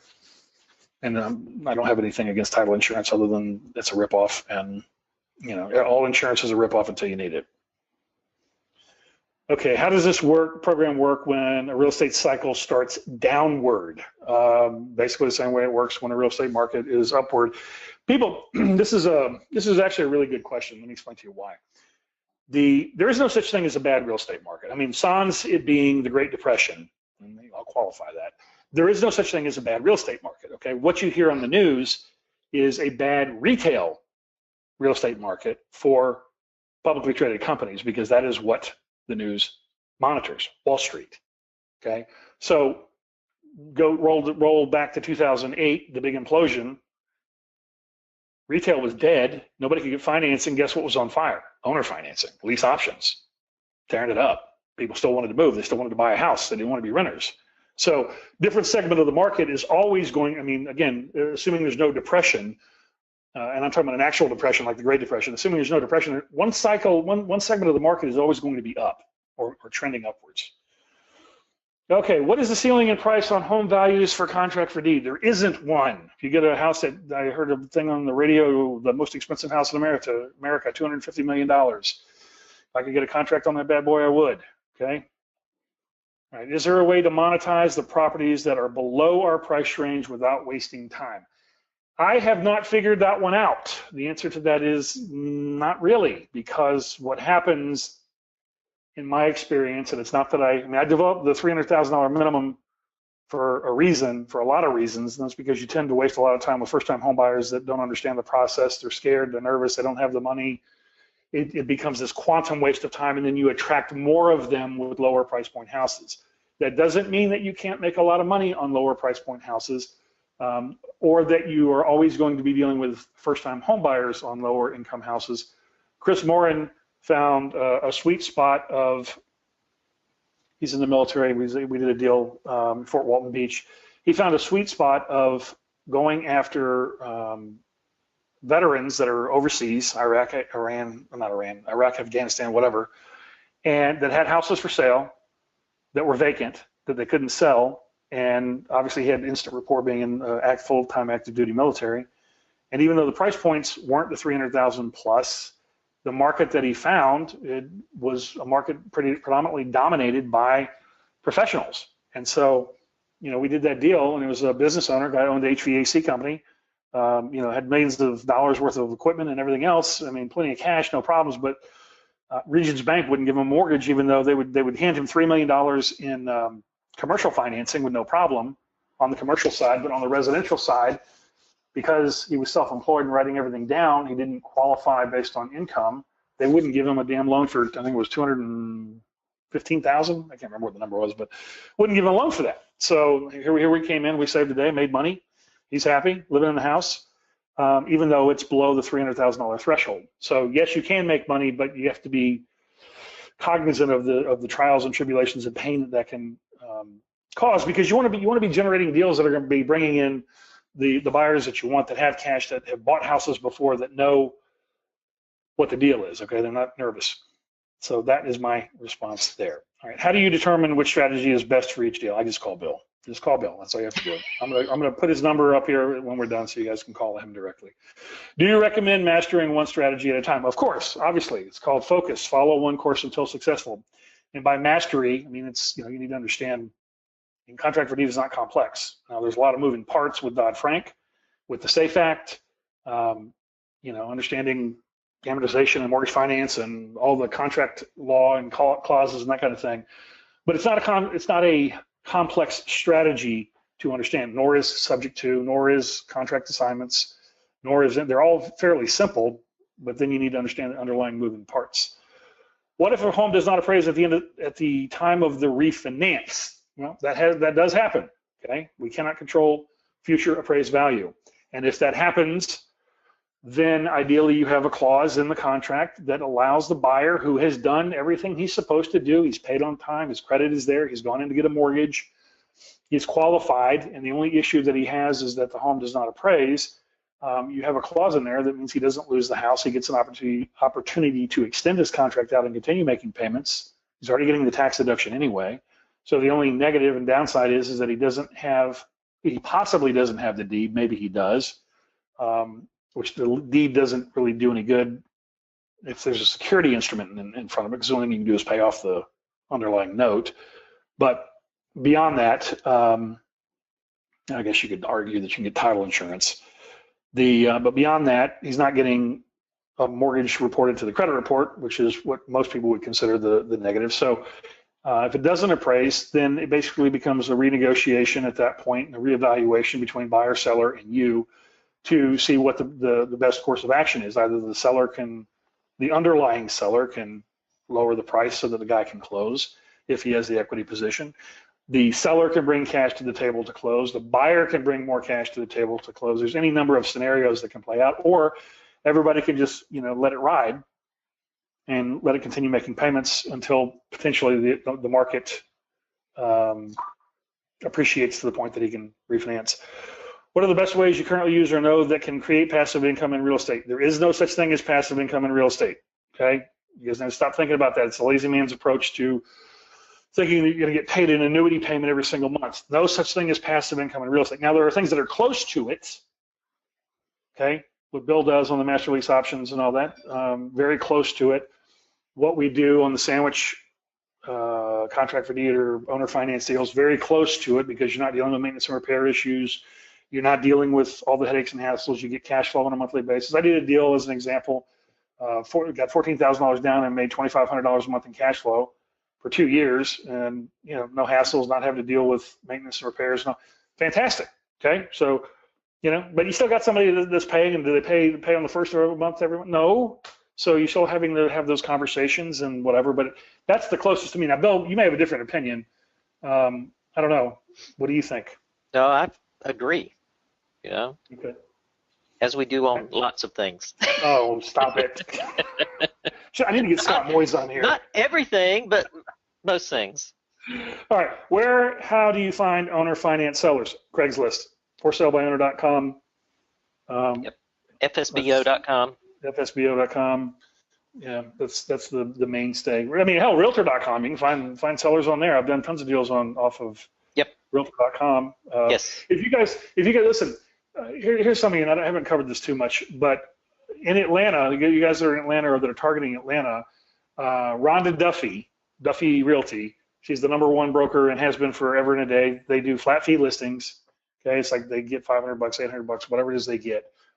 And she just turns and burns, okay? And they will and have, and I've done deals on them. If you go on the website, you see a testimonial from Rick Gilliam. He's a buyer that came in. The property that I sold to him, it was a listed property that was listed with Duffy Realty, and she was fine because they already gotten their money. They'll just give me the seller's phone number. So we talk about realtors, okay, and working with realtors, or how can you work with realtors or MLS listed properties. Flat fee brokers will put you in direct contact with the seller because they don't want anything to do with it.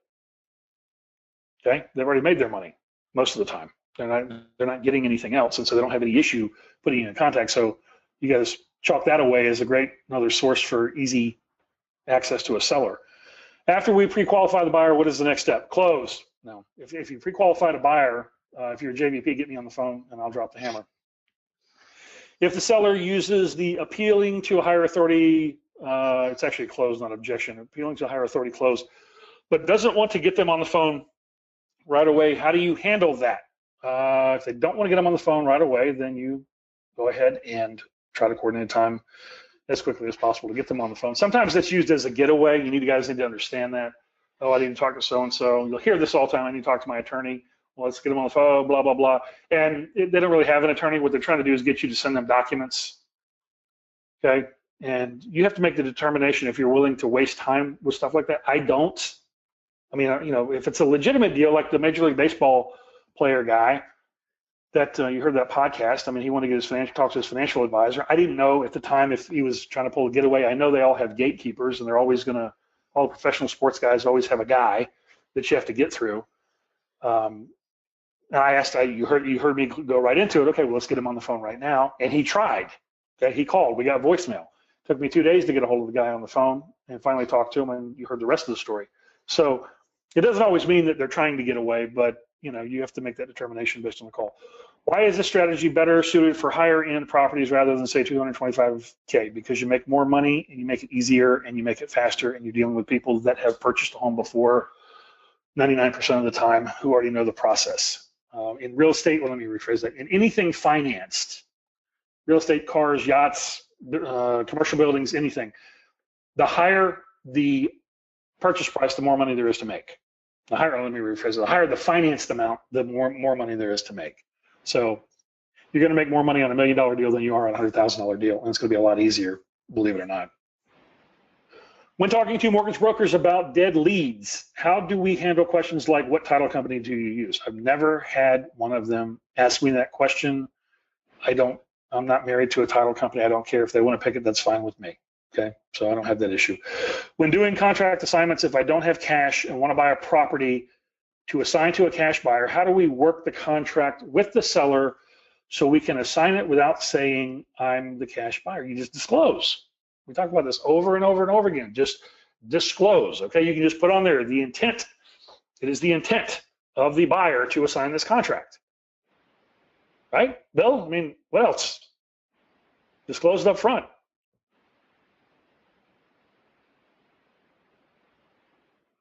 That's what I always do. I mean, I make sure they know exactly what we're doing. There's no, it's all totally transparent. There's no question about who I am in the transaction and what's going to happen. All right, number 43, when talking to mortgage brokers about their dead leads, does it matter if the mortgage is owned by the seller as deed or still paying a mortgage?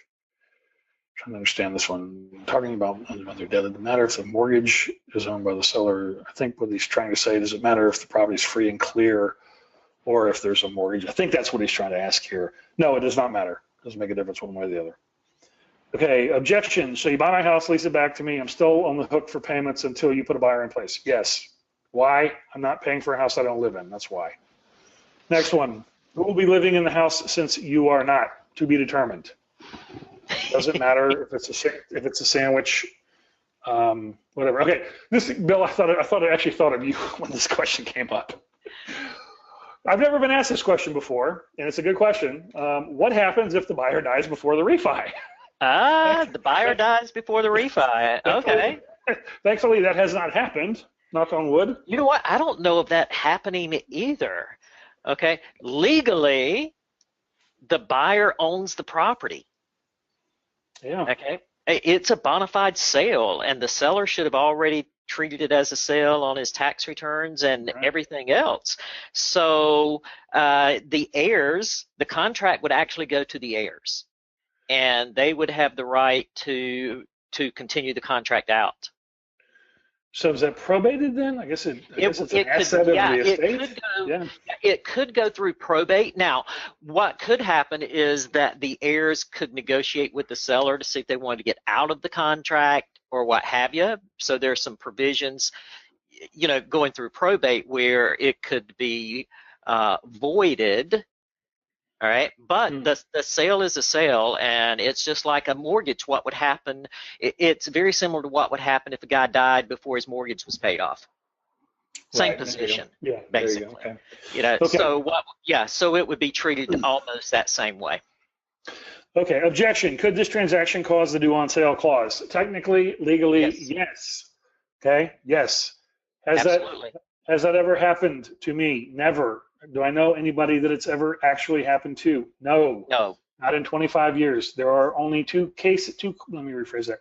2 times when a bank is going to accelerate a note. And I will explain to you exactly what they are.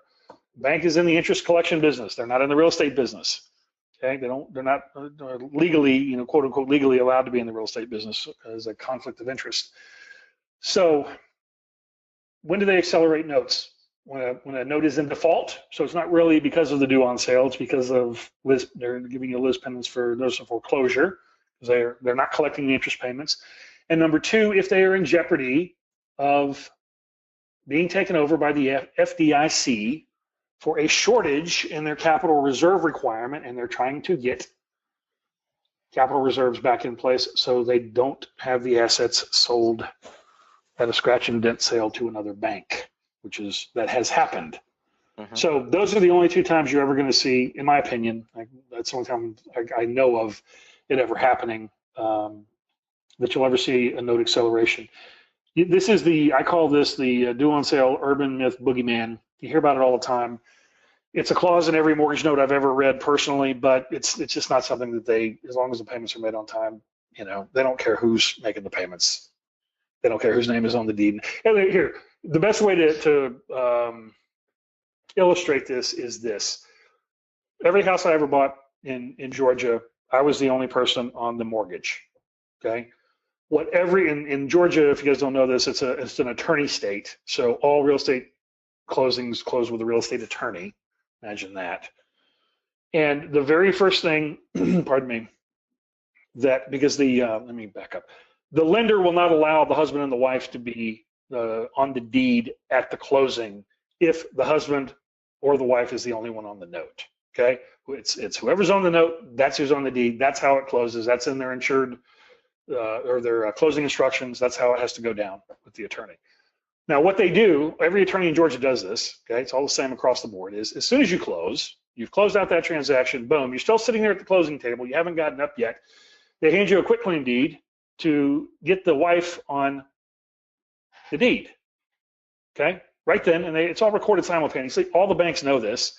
That would effectively be a transfer of interest in the property that could accelerate under the due on sale clause, but they don't ever do that. Nobody cares. As long as the payments are made, they don't care. Okay, it's like having a cash flowing investment property. I don't care who's in the house as long as the payments are made on time, and I'm not having any problems, and nobody's calling the cops and all that. Doesn't really make a difference. It's not my business who's in there, as long as that payment keeps coming in. All right, objection. What happens if the buyer is unable to get approved for financing within the term? We kind of covered that under the appraisal one. You have an ability to extend out to, depending on the language of the contract, get them out, get somebody else in, but that doesn't make a lot of sense because they should be fairly close to qualifying after 12 months or 18 months or 24 months. Okay, objection. I want a down payment. Fantastic. People in hell want ice water. Next. Okay, you guys got to get over this, okay? This is sales, okay? Every business is in the business of sales. We are in the business of sales. The number one objection in all sales is the price objection. Okay, this is the exact same thing. Okay, this is the number one price objection that you're going to have with the seller. I want the down payment. Fantastic. They can want the down payment. They can want whatever they want. I don't give it to them, okay? And I explain it away as follows. Mr. Seller,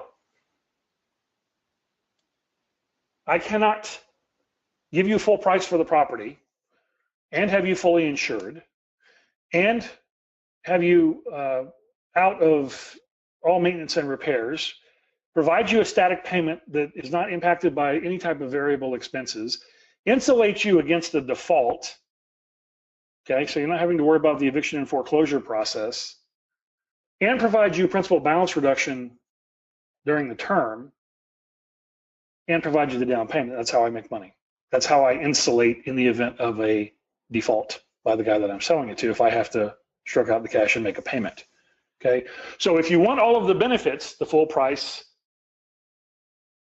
the no headaches or hassles, the static income that is not impacted by variable expenses every single month, having an investor as your buyer, and I use this analogy, I used this morning on a deal with Cindy, who would you rather have buy your home under a contract like this? Would you rather have Warren Buffett, who has multiple streams of income and an entire portfolio of cash flowing investments? Or would you rather have, John Smith down the road, who's a W-2 employee with one stream of income, where if he gets laid off, all of a sudden he's one paycheck away from bankruptcy, one missed paycheck away from bankruptcy. Okay, you have to be able to sell from strength and understand who you are, what you're offering, and what the value of what you're offering is, and it's fine that they want that. And this, by the way, this objection is handled on the podcast in full. You can actually hear it again. Objection, I want this in writing. Can you send me something? Yeah, you got to be careful with this one. And the reason for that is I absolutely will. Obviously, I don't have any problem with somebody seeing something in writing. Sure, that makes sense. This can oftentimes be used as a getaway. I learned this from Brian Tracy 30 years ago. And you'll hear me say this. It's okay, Mr. Smith, I'm happy to get this over to you. If I get you the contract, I just used this a couple days ago with somebody on an actual deal. If I get you the contract this afternoon and everything is satisfactory, when can I expect it back executed? This is what is known as a trial close.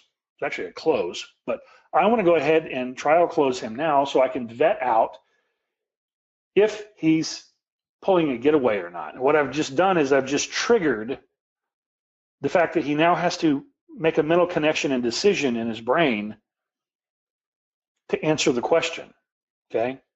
So Mr. Smith, if I get you a contract today and everything is satisfactory, when can I expect it back executed? That's a fair question, isn't it? That's a fair question. I'm happy to put all this work into putting together a contract for you. And if I do that and it's satisfactory, when can I expect it back executed? Okay, because we're here to do business, guys. We're not here to play tiddlywinks with these people, all right? They don't want to do a deal, fine. We move on to the next one. That's not a problem. But what I don't want to do is waste a bunch of time crafting a contract for somebody who's not serious, that's never going to call me back and not even going to look at it because they just want to get off the phone. Next up, objection. What if the buyer defaults and stops making payments? Well, if it's an assignment, you tell the seller, bad luck got you, I'm out. No, I'm just kidding. I use that joke on Facebook. But the reality, guys, is this. You have to determine how you're going to do your business. I tell you how I do my business because this, of course, this happens. It happens. To me, it happens about once every 2 to 2.5 years. Okay, I get a phone call and, hey, so-and-so hasn't made the payment, or get a call from the buyer, hey, I got a problem. And now I got to, put my thinking hat back on and jump back in and get involved and roll up my sleeves and figure out how to get that thing back on track and, make sure that I'm not having to even if it is an assignment, that I don't have to come out of pocket payments, so that I can make the seller whole. And we work with the buyers to help them create additional streams of income or whatever it is they need to do to get that payment made, okay? And the only time that,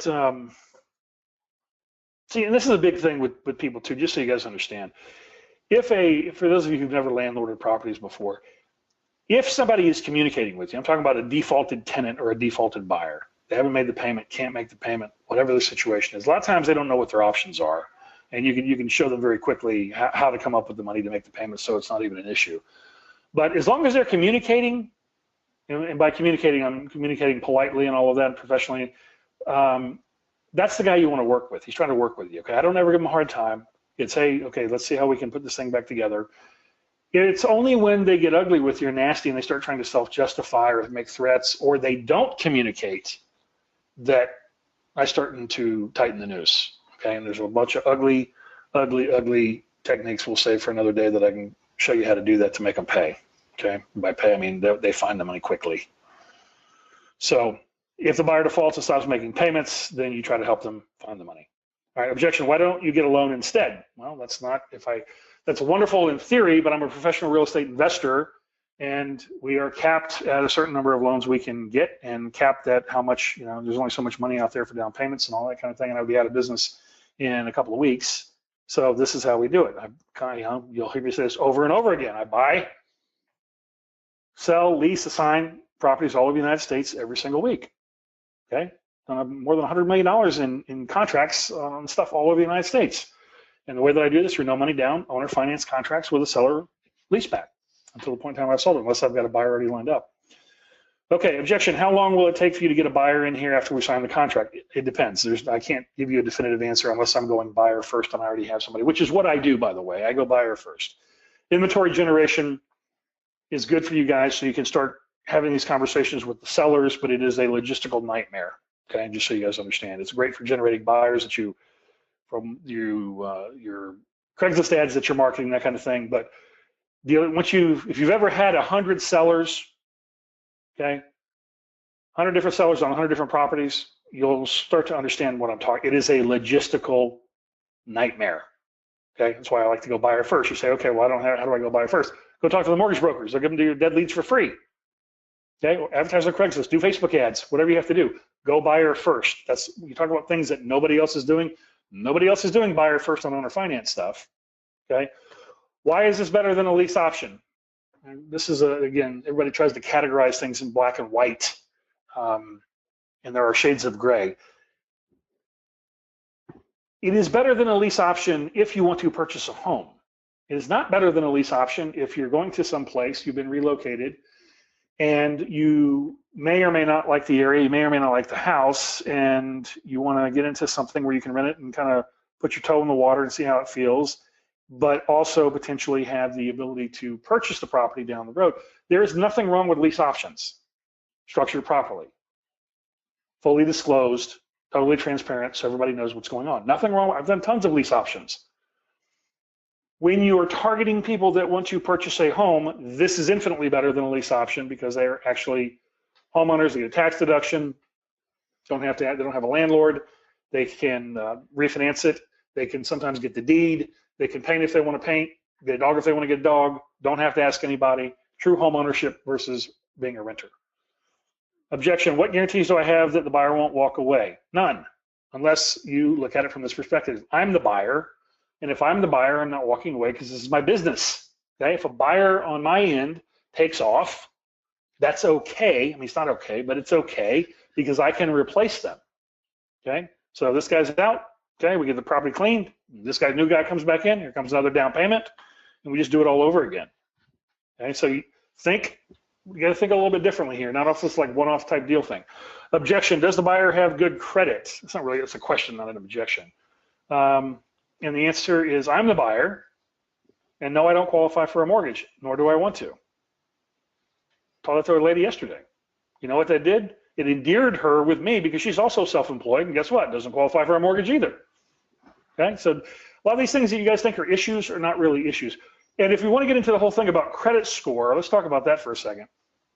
Credit score is not a guarantee or insurance policy for future payments. If it's not going to guarantee me a payment, as an investor, I don't care about it. I know what I can do to manipulate the credit report. Okay, it's a cattle grading system designed to charge higher interest. That's it. That's all. That's the whole purpose it was designed for. Okay, if it meant that there was some guarantee of payment, all those people with 780 credit scores in California that did the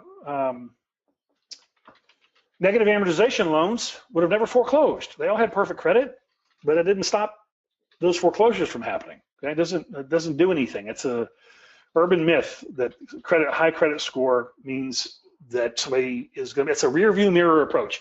Yes, they may have a better track record over time, but that doesn't mean that if I cut their income source off, that they're going to miraculously somehow have an ability to continue making payments on time. Objection: if you don't qualify for a mortgage, how do I know you'll make payments or can afford the house? Okay, if I don't, I'm an investor and I'm buying, and I don't qualify for a mortgage. I don't want to qualify for a mortgage, but how do I know you'll make payments or can afford the house? In my situation, it's different because, okay, I do this. This is my business. We have a portfolio of properties, multiple streams of income. I covered this a little while ago. I'm not, Johnny Smith with one stream of income coming from his corporate America job where he can get laid off and he's unemployed and now can't get a job. So it's a totally different situation. Objection, how does the deed get recorded? Very simple. I just did this the other day. I use a mobile notary. You can get them. Actually, Jonathan told me 123notary.com is fantastic. I had a girl in like seconds. I'm like, hey, here's what I need. She's like, yep, send it to me and I'll get it down there and here I'll send you an invoice, and that was it. Boom. She goes down there, records it, gets me the copies. The original's back stamped with the timestamp from the clerk, and $75. I think it was $75. That was it, all in. Okay, so not a big deal. Like I said, the only thing that a title company or attorney can do for you that you technically, theoretically can't do for yourself is the title insurance, but you can also buy title insurance directly from an attorney without actually closing with them if you find the right ones. So some of them sell it. Okay, objection. What if my house gets trashed and I'm unable to sell it? I assume we're talking about an assignment here. That if the house got trashed, the homeowner's insurance policy there would be a claim made for vandalism to go in and fix everything, unlike just having a security deposit on a lease that wouldn't cover all of it. Objection. Do I get to do a background check on the person you'll put in my house? No. Why? What does a background check do? Does that insure me a payment? No. Can I go borrow $1 million from a bank without doing a background check? Yes. Okay. What's the purpose? I've never understood this. As long as you're not dealing with pedophiles, and even if you are, most of the time they're never going to tell you. I'm not in law enforcement. They have to identify. They have to register with whoever it is. They have to register with whatever. That's about the only real, I guess, theoretical concern that you would have. But I don't do background checks. I never have. Don't care about it. Doesn't guarantee me a payment. Doesn't mean that people aren't going to pay on time. From an investor's perspective, I'm not aware of any study anywhere that means that somebody that has a criminal record is less. How do I put this? Has a greater default rate than somebody that is not. Let me put it like this: if that were the case, okay, I can assure you that the bank would require it. Okay, if they had done any type of actuarial study indicating that, the banks would require it, and they don't. Objection: am I paid by you each month or someone else? It depends. It's going to depend on how the deal is put together. It could be me, it could be somebody else.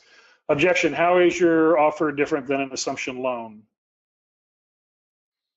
We're actually buying the property, okay? And assumptions, I'm not aware of too many that are still out there. I know there may be some still in existence, but the assumption deal, I believe, I could be mistaken, I believe the underlying borrower still has liability, if I'm not mistaken. So that may be a question we need to get back to. I don't know that it even matters, because I don't think most loans are assumable. Objection: what deposit are you making to show skin in the game? None. I'm not putting any money down. Okay, I'm not putting in. Now the guy that's buying it from me is putting money down, so he has a vested interest, but I'm not putting any money down. Okay. Objection: where is your proof of funds? I don't have one because I'm not putting any money down. I don't need one. Objection: how long do I need to wait to get someone in here and get paid? It's not how long do you need to wait, it's how long could it potentially take? And the answer is it depends. Could be today, could be a couple weeks from now, could be never. Objection: if my property is deemed as residential or commercial, how will you be able to structure this deal? Residential, how will you be able to structure this deal? Well, we've kind of covered all of that. Bill covered it on the master lease option side. I've covered it on the owner finance CFD sub 2. Objection: my so-and-so is a broker, appraiser, tax guru, troll. He says, if I do owner finance to a contract for deed, I'll wear silver bracelets. My standard pat answer to that is fantastic. Have him provide me the statute and code that indicates that, and vet everything that you hear. Do your own due diligence.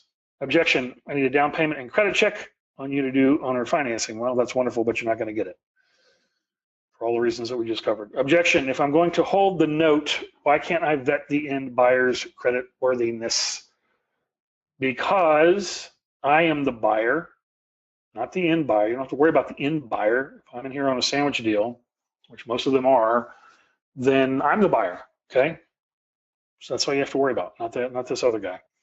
Objection, I want proof you can perform and that you have performed in the past. Okay, I have 3 kids. What else do you want to know? No, and that's okay. You guys, you're starting to get into some of this stuff with the whole, credibility or whatever. If you listen to my calls, you're never going to hear people ask these questions 99% of the time. Okay, it's not that I edit any of that stuff out, because the calls are, only thing that ever gets scrubbed from the calls is personal information. So deals that are active don't get killed, because we've had that happen before. Some of these trolls in the group will intentionally go out there and try to kill your deal, so that if it's an active deal, if they can divine a phone number or email address. We had it happen once back in 2013, so that's why I always scrub that stuff. But you're typically not going to hear a lot of that stuff. And listen, I mean, the bottom line is that it's an investment deal. There's inherent risk, okay? I'm not telling you this is a guarantee of anything. We're telling you this is how all the things we've done to mitigate that risk. Objection, when does the transfer tax occur? It depends. If you're doing a contract for deed, every state's different, but if you're doing like a contract for deed, owner finance, whatever, it can be right now if that's what the state requires. Pennsylvania does. I know I found that out the hard way. 2% transfer tax, even on a long-term lease, which I thought was insane personally, but that's the way it is in Pennsylvania. Florida, obviously, you've got to, they're wanting them, and the ways around that are through land trusts and a variety of other methods. And I say around, avoiding that. That's how you can do that. Objection, what determines the amount of insurance a buyer must obtain and hold for the duration of the contract? Okay, homeowner's insurance. How is that handled? Very simply, buyers will get a policy that covers the amount of the financing, which most insurers will not do because the land cannot get destroyed, or what's called guaranteed replacement cost. And that's all you need is guaranteed replacement cost. The cost to rebuild the structure. That's what they get. Objection, I have several dwellings on the property I am selling. How will you structure the deal to my benefit as the seller? This is going to be very few and far between. You're talking about a property that's acreage that has 3 or 4 houses or 3 or 4 mobile homes or whatever on the same property. They may or probably not subdivided, and if it's a good enough deal, obviously you want to do a blanket and get all of them. But how do you structure the deal to the benefit of the seller? You put together a deal and get him paid on, and maximize his revenue and cash flow on all of them. How do I know you're not trying to scam me? You don't, okay? I mean, there it is. You don't know that I'm trying to scam you. What we're trying to do is put together a win-win. If it's a seller, I'm going to give you money. I mean, how am I scamming you if I'm giving you money before you do anything and give me anything? You're going to get money before you hand over keys and garage door openers. Okay, then you're going to get money every month, and if you don't, then there's repercussions based on the way the contract is put together. If it's on the buyer side, then you don't. I mean, there's no. Let me cover this real quick, because this is a big thing that comes up on the whole. Because obviously, everything we're doing, Craigslist says specifically not to do from a buyer's perspective. Okay, don't deal with people that you don't meet. Don't wire funds, don't do this, don't do that, okay? And people do it. You have to be able to build rapport. You have to be able to provide them adequate due diligence so that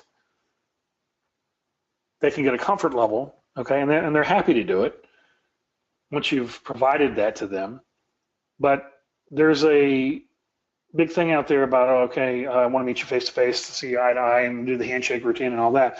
And what I tell people is simply this, is that, listen, locational proximity and meeting face-to-face is not a guarantee against any type of a scam or fraud. It just isn't. And if you think that it is, unfortunately, you're sadly mistaken. If you don't believe me, go down to the courthouse.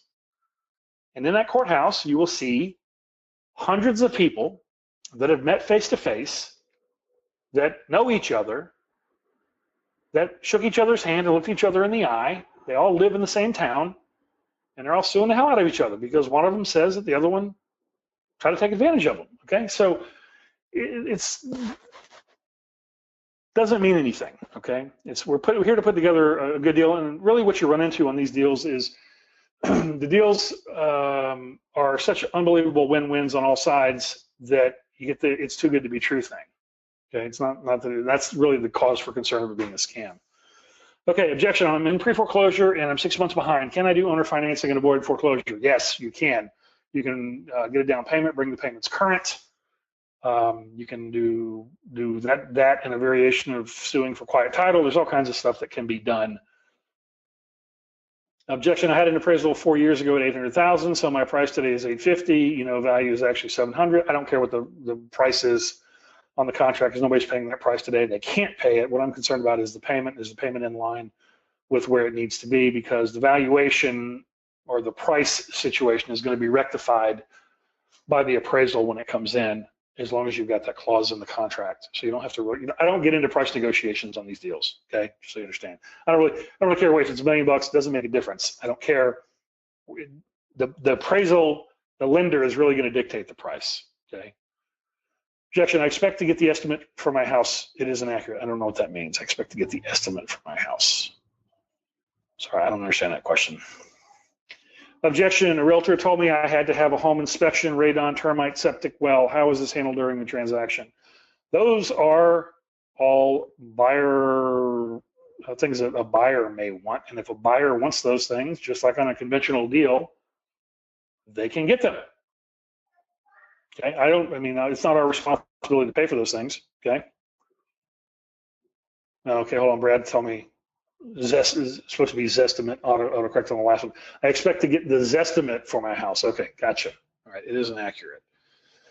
We're going back to the price thing again. Doesn't make a difference. I don't really care what the price is, because, you know, you can sit there and split hairs over the price and not do deals. I don't do that. It doesn't make a difference. The only time price really gets involved is when the appraisal comes in, and then you have something to work from. And I actually did the call, I'll see if I can find it, years ago, where that we had that situation. The house did not appraise, and I let everybody listen to exactly how I handled it with the buyer and the seller. All right, objection. What if the house doesn't appraise? We already covered that 9 times. Objection, you want me to refi in 12 months. My credit is bad, not likely to improve enough during that time. How do I boost my score? We would take a look at it and run them through debt validation, debt investigation process. Anything and everything that can be done to repair credit can happen in 76 days or less under federal law.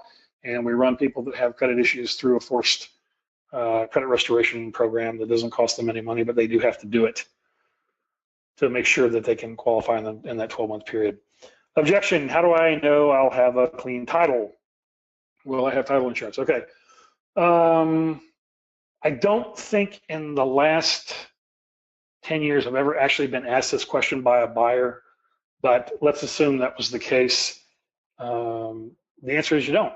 The only way you're going to know if you have clean title is if you get the deed and you get title insurance. And even then, that doesn't stop additional clouds from popping up. So there is no guarantee as far as that's concerned.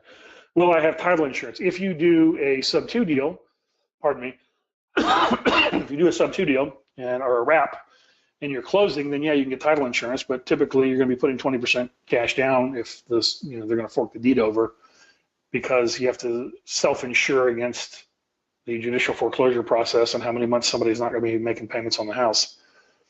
Objection, you aren't coming to my house but want to make an offer. How does this work? Well, I don't make offers, okay? I don't advise you to make offers either. I do deals. That's what I'm here to do, deal. Realtors make offers. I don't make offers. I do deals. No, I'm not coming to your house. I buy houses all over the United States every single week. No money down on finance contracts. I've never seen any of them. Haven't for 10 years. Don't need to. If it meets the metrics, it meets the metrics, and that's all I need to know. Okay. Objection, can my attorney review all the documents before I sign? Absolutely. Let's get him on the phone right now. I'll be happy to go through it line by line with him right now. Objection, during closing, you are not using an attorney. How does that work? It's very simple. It's going to look, act, and feel like a lease. I'm going to send you a document via right signature or DocuSign. You're going to review it. Everything's satisfactory. You execute it. We're done. We're moving on. You fire the wire. We make arrangements for keys and garage door openers. Homeowner's insurance information, amending the W-4, all of those things happen on the backside, and you're now a happy homeowner, and that's it. Objection, I'm willing to do a contract for deed with a leaseback and a kickout clause. Can I list with a realtor while you look for a buyer? Yes, as long as the listing agreement has the correct provision in it as it relates to our deal and the notice to vacate for the seller. I hope that makes sense so you understand. In other words, if we do a deal, then the listing agreement gets kicked out. Objection, this sounds too good to be true. How can I trust you? Well, it sounds too good to be true, and how I actually get this all the time. And how I handle that is this, okay? You got to be prepared for these things. Yeah, I hear what you're saying. I get that all the time. And, I can make the deal worse for you if that makes it more believable. And then I shut up and they start laughing as they think about what I just said, because it's a win-win, okay? I was taught by my mentor years ago, it's got to be a good deal for everybody. Otherwise, it's not a good deal. I'm trying to put together a good deal. It's a good deal for everybody, and it is a win-win. That's what we're doing. Now, if you want the deal to be worse, I can do that if that makes you more comfortable with it. I'd be happy to do that because I make more money that way, but that's not how it's structured. Okay, objection, how long does this take? How soon will I need to move? And again, that depends on, if it's me and I'm going buyer first, then, 9 times out of 10, the property was provided by the buyer. I already know he wants it. So it could be very quickly. Objection, what if the seller dies before the refi? Wow, that's another Bill question. I don't know if he's still on here or not. But the answer to that is, if you're dealing with, it doesn't have to be an old elderly seller, but if you're dealing with a seller that is elderly and there is a potential for them to head to the pearly gates prior to the refinance, then the smart thing to do, this is what we did on that deal with the veteran that was in Afghanistan. Deed is being held in escrow by a real estate attorney. I'm not trying to be morbid, but the guy's over there in Afghanistan taking, lead flying over his head. And so the deed's being held in escrow by the attorney, so that as soon as the buyer goes in to pay and does the payoff, then the deed is released at that point. So that's how it would be held in escrow by an attorney. Objection, and consequently, or conversely, it could also be transferred. You could do a deed transfer. Objection, I know my house needs a new roof or a large repair, but I do not have the funds. How will this work with the refi? Doesn't really have anything to do with the refi. It would have more to do with getting a buyer in the property if we know that there is deferred maintenance that needs to be taken care of. So that's something you'd want to address, because what you don't want to do is put a buyer in a property knowing that the roof is going to collapse on them or start leaking. For buyer calls, when is the appropriate time to mention to them about scheduling another call with Vincent? How do you explain who he is? This is really up to you and what your comfort level is. The way that the JVP program is set up, all I want you to do initially, until you get comfortable, is just pre-qualify them. That happens in the first 90 seconds if you follow my instructions. There are 3 to 5 questions that the seller gets asked. There are 5 to 8 questions that the buyer gets asked. All you need to do, take control of the conversation, first 90 seconds, get those questions answered. At that point in time, it's time for me to jump on the phone unless you're ready to pitch. And if you're ready to pitch, you need to follow the 7-step sales process. And if you get hung up, there's an objection you can't get past, use the side table close. Okay, this is all covered. There's videos and all this stuff. You're going to side table that objection. Okay, Mr. Buyer, Mr. Seller. Other than that, let's put that off to the side for a second. Other than that, is there any other reason that you're not ready to move forward today? Okay. And that's it. And tell them, okay, listen, I'm going to have my mentor, my partner, a guy I know, whatever guy I bought it, whatever you want to tell him is fine. I can be the janitor. It doesn't make a difference to me. Say he's got a lot more experience this than I do, and I would like to have him on so he can explain everything to your satisfaction. Nobody's going to argue with that and say no. Say the best thing to be in business and sales is new. You're going to totally disarm people. Okay, they don't think you're trying to scam them. Say, listen, I'm new. I want to be candid with you. I'm new. Okay, and I'd like to bring on somebody that can make sure that everything I'm telling you is accurate and can answer all of your questions to your satisfaction. Obviously, everybody wants their questions answered to their own satisfaction. Okay, there you go. My partner's an investor, has been in business 25 years. Okay, mortgage banking, blah, blah, blah, whatever. You guys know the bio. Very simple. All right. How do you explain who Vincent is when speaking with sellers? He is the expert. He's my partner. He's the mentor. He's a coach. He's a whatever you want to call me. It doesn't matter. You got to figure that out on your own. All right. As a new investor, if a buyer, seller, mortgage broker wants to do additional research on us, where do you direct them to? I keep getting this question from you guys. I get this from JVPs all the time, and let me explain to you. You don't hear this in any of the live calls that I'm on, ever. It never, I mean, you never hear this come up. This is a lot of times what happens is joint venture partners, especially somebody that's new, they feel like they need some sort of bedrock foundation, some place to direct people, and it's like don't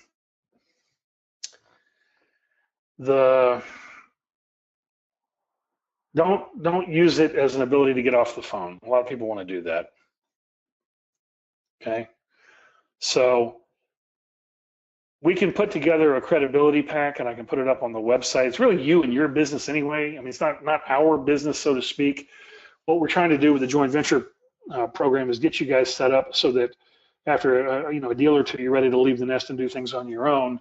So ideally, you're building out your own websites if that's the direction you want to go in, unless you're wanting to joint venture for the rest of your life, which obviously I embrace as well. But I can put together all the credibility stuff and put it on the website, but then what happens is, instead of you closing, you're directing people to a website to then potentially never hear from them again. And you need to be asking them, okay, what is it that you're looking for that you would need to understand to feel comfortable moving forward? Okay? I hope that makes sense. All right, I'm gonna burn through these last ones because I got wife and kids waiting on me. Let me say we've gone way long, so we'll save some of these for another day. In the Assignment Domination podcast, you mentioned the clause in the purchase contract stating that the deed would be transferred regardless of title issues. Explain a scenario where the seller didn't have cash to bring to closing. If the buyer funds won't cover it, somebody's like way off and not understanding. Okay. Explain a scenario where the seller didn't have cash to bring to the closing. Okay, that doesn't have anything to do with title issue, unless you're talking about a judgment or a lien.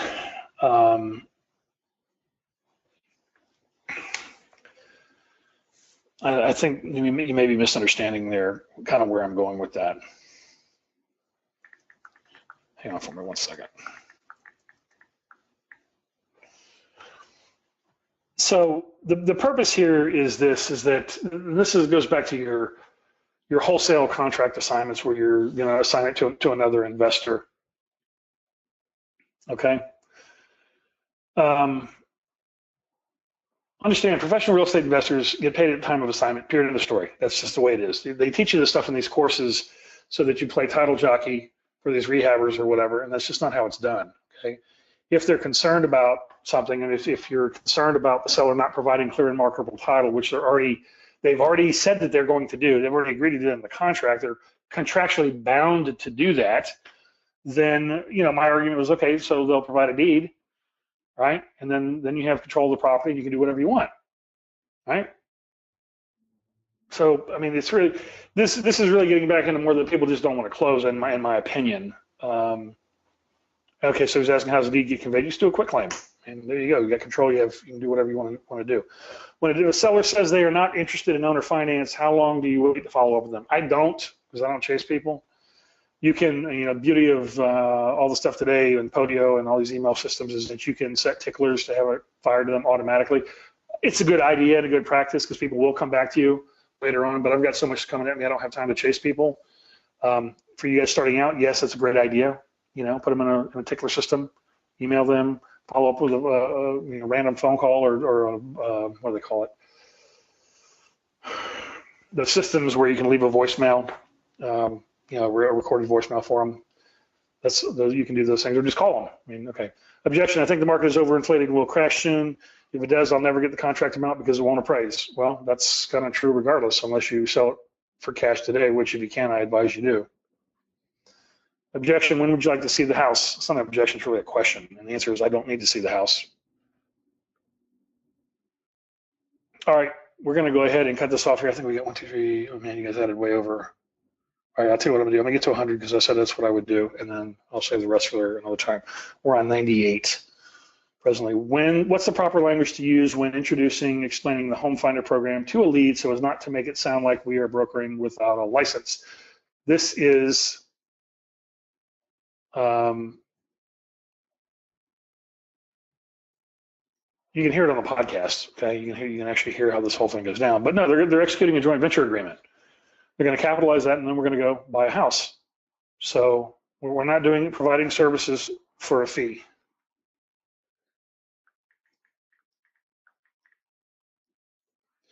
Okay. All right. 99. What's the best way to verify that the seller's house is really in the condition that they are presenting it to be in? The buyer will tell you when they go out there. Okay. The buyer will tell you. So you don't even have to worry about it. If a seller says they are not interested in owner financing, how deep should you probe to find out why not, and when should you move on? I listened to the next podcast that I released based on the call tomorrow, where she's adamantly against owner financing, and you'll see just exactly how long it took to probe to find out why. But I asked them why, because most of the time it's a misunderstanding of how it works and what the benefits are, and that's your job. Your job is to educate them on how it works and what the benefits are. Obviously, if they can sell for cash today, yes, go do that. But if you can't, this is a better alternative than renting by a long shot. And let me explain to you how that works. Okay, but much better than making payments on a vacant house. Much better than having a renter in your house playing renter roulette, where you don't know if they're going to tear the place apart and all that, and then you're going to end up having to do it over again in 6 or 12 months. Okay. All right, guys, we have gone way long, but we got through all 100, like I said we would. And now I'm going to cut this off, and we will save the rest for the next time. I hope this was beneficial. As soon as I can get it transcoded to get the replay up, we'll get that up. For those of you who enjoy the cure to insomnia known as my voice, and hopefully this will help you make some money. So if I was any decent at all, do the Facebook thing, say, rah, it was awesome, blah, blah, blah, whatever. And I will catch you guys. I got to get back to work and take the kids to lunch here in a minute. And then make calls with you guys for the rest of the afternoon. So let's go get them. Thank you for listening to the Virtual Real Estate Investor Podcast with Vincent Polisi. If you found any value in this podcast, please use our Give to Get method and take a moment to give us a 5-star rating in iTunes and your favorite podcast service so we can keep giving you excellent episodes of real content you can use to profit today.